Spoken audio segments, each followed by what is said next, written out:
கொஞ்சம் யோசிச்சு பாருங்க மக்களே. உலகம் தோன்றிய காலத்துல இருந்து இப்போ வரைக்கும் மாறாம இருக்கிற ஒரு விஷயம் என்னன்னா, நம்ம எஸ்.ஜே. சூர்யா சொன்ன மாதிரி நம்மளோட புகைகளையும் வீட்டையும் காப்பாத்துறதுக்காக நம்ம கதவுகளை கொண்டு வந்தோம். அந்த கதவுகளை உடைச்சிட்டு திருடன் உள்ள வந்துருவானு பயந்து அதுக்கு ஒரு காவலாளியே வச்சோம்.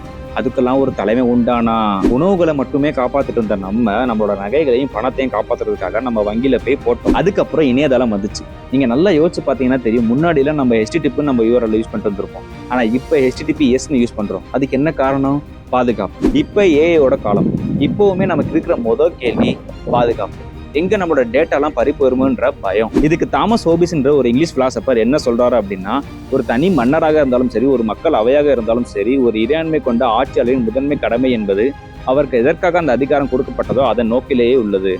அந்த நோக்கம் மக்கள் பாதுகாப்பை உறுதி செய்வது. இதுக்கு திருவள்ளுவர் என்ன சொல்றாரு அப்படின்னா, முறை செய்து காப்பாற்றும் மன்னவன் மக்களுக்கு இறை என்று வைக்கப்படும். அப்படிப்பட்ட ஒரு தலைவனை தேர்வு செய்யப்படும் நாள் ஏப்ரல் 23ஆம் தேதி. நாம் தவறாமல் நம் வாக்குகளை அளிப்போம். நம் ஜனநாயக கடமையை ஆற்றுவோம்.